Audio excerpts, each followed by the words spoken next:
Outside time, drowning in the gloom, he spoke her name.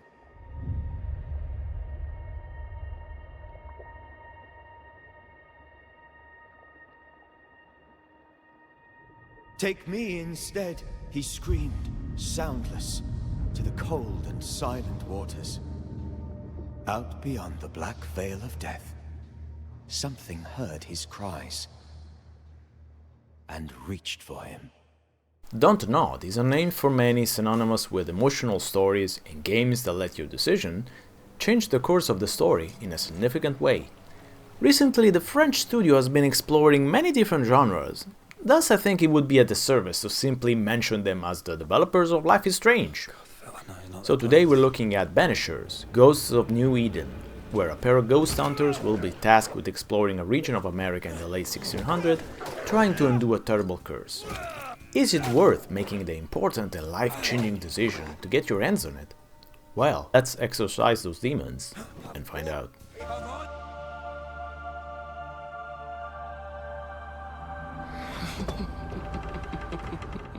Antia and Red are a couple of Banishers who are called to the new world by their old friend. Apparently, there is something evil going on. But what is a Banisher? Everyone keeps secrets, and I have a talent for uncovering them. Well, they're someone who deals with ghosts, of the mostly haunting and, evil kind, communicating with them and, if need be, banishing them to the other world.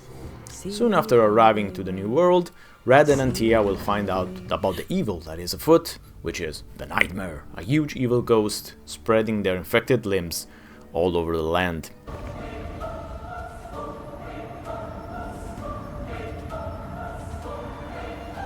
Will you slay the righteous? Unfortunately, right in their first encounter with the Nightmare, 1 hour into the game, Antia is killed.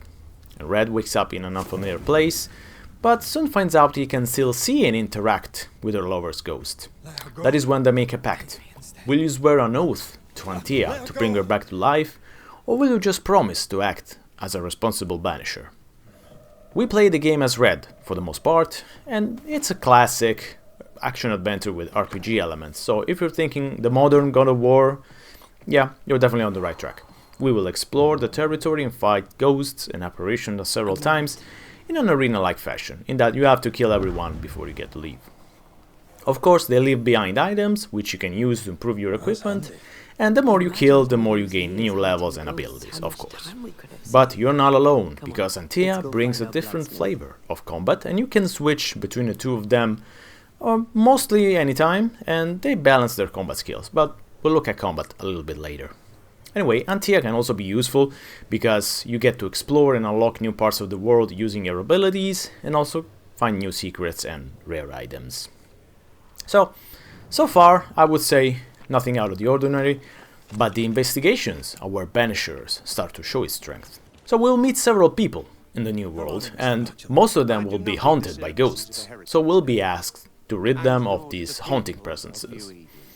So we get to investigate their homes, read their diaries, talk with them, interrogate them, and find out what is going on. Of course, we usually talk with the ghosts as well. For example, one of these stories is about a woman who might have decided to kill off her previous husband to replace him with a much kinder and nobler man.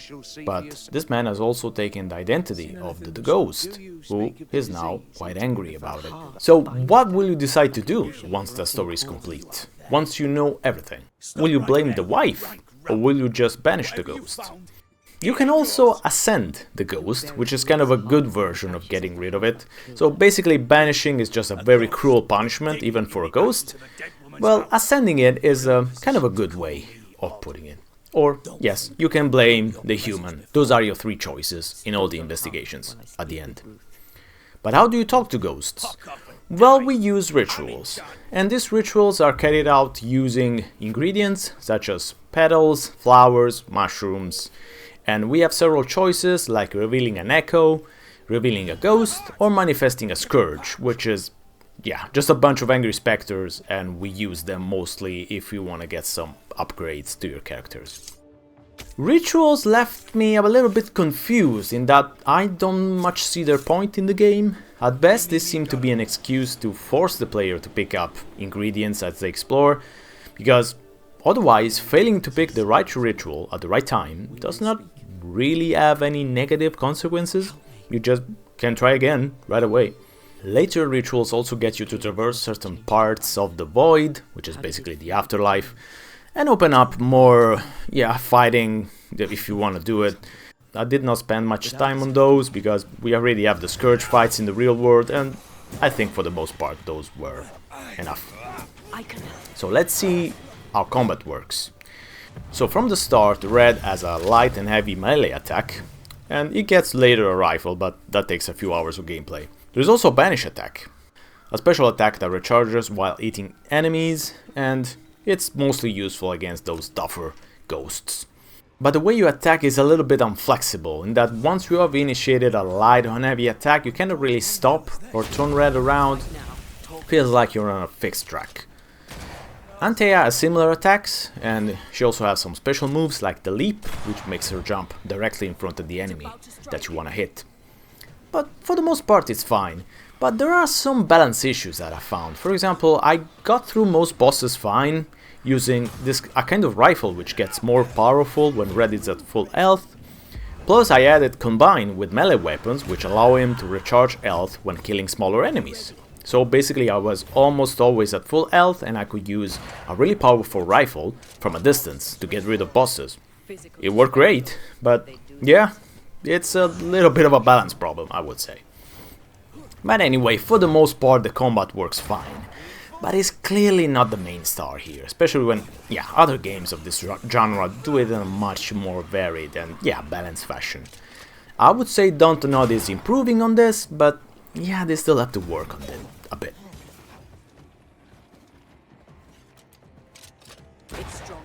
But let's get to the classic decision system, because of course, it comes up in this game a lot. So I mentioned there is a pact between Antea and Red. If we want to bring her back to life, she needs human essence. This means that Red will have to kill the majority, the game doesn't really specify how many, of the people that we investigate, even if they are innocent. Of course, this kind of behavior does not make for a good Banisher, and Red really feels the weight of his guilt. Also, many times these people are, easy to get rid of, since they are to blame for the reason beyond their own things. But other times it's much more complicated, it's not really black and white. Like, I mentioned the wife who killed her husband and he was abusive and used to beat her. So, can you really blame her for killing him and swapping him with a much better man? And you only going to kill her for your personal gain, basically? Yeah, it's a tough one. So, these decisions impact the whole game and how you go about it. Because basically you're free to not follow the oath you swore to Antea, but you will still get to pay the price. I'm so sorry, my love. How can I help? I'm a ghost. You're a banisher. I'll not banish you. I cannot, Antea. So you die. You can't ask that of me. So there's no easy street. Even if you change your mind while you're playing it, that you don't want to kill all those innocent people just to get Antea to get back to life, you still swore an oath to her, so it's complicated. So this is what I think will get you to come back again and again to Banishers for a quite meaty game. So we're talking about 30 hours of gameplay. The narrative, that is where the French studio shines, with the investigations being always quite interesting, especially considering, they're quite a little bit like short side quests, even though they are mandatory side quests. They do fit the overall unpleasant nature of the inhabitants of New Eden, like their sins and horrible past that they can't seem to escape from. I would say the Nightmare definitely picked the right place to show itself. Perhaps not all of the investigations will be interesting for everyone, but they make for some great storytelling. And also they are brought to life by some top-notch voice acting.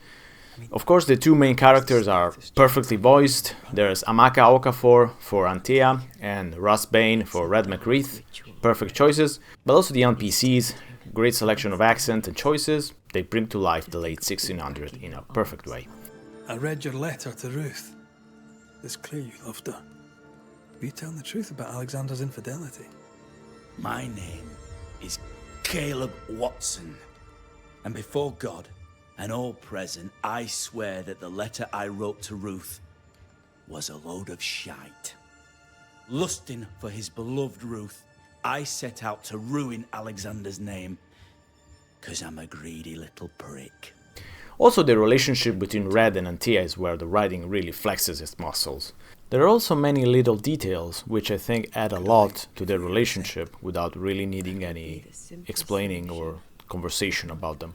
For example, when Red is resting at the classic fireplaces, which is a moment where you can upgrade your weapons, get back the healing charges that you used and all of that good stuff, while he is resting, Antea watches over him for hours.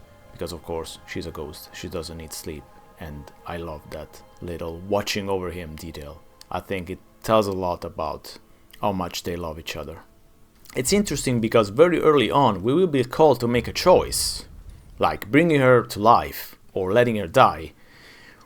Why, we don't really know that much about them. It's really at the beginning, so we're not really spoiling anything because it's right in the Steam page, so I'm not spoiling the game for you.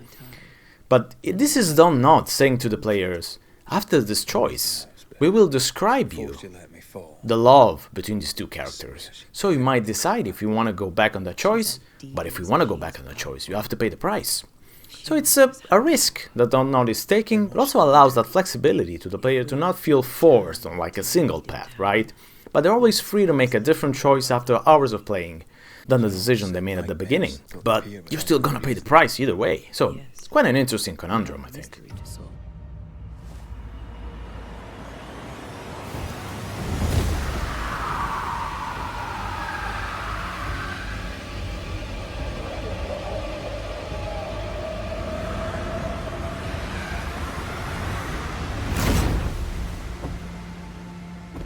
Overall, Banishers is a fantastic showing by Don Knott. Wandering New Eden is a great way to spend some hours. There's always something interesting to look at. There's a lot of things to collect, lots of things to unlock. And while the action RPG part and mechanics still need a bit of work, especially making the combat more balanced and flexible, I would say what's on offer is pretty solid. This is a great action adventure for lovers of great stories and solid gameplay, with the relationship between Red and Antea being a totem for the game and for the player. Their love will be a pillar that is held against their work as Banishers. So will you choose to be a good Banisher, or will you choose to throw that away and bring your love back to life?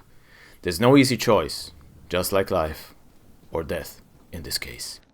What is it? Salt water. It's pulsing. There's something here.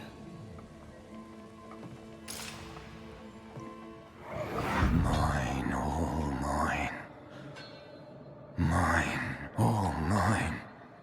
So Voxel Smash awards Banisher Ghosts of New Eden 9 out of 10. This is a beautiful tapestry of ghost stories where a cursed and difficult love story takes place. Solid action RPG gameplay will leave most players satisfied, along with interesting investigations and difficult moral choices. Don't Nod has delivered another hit. Definitely recommended.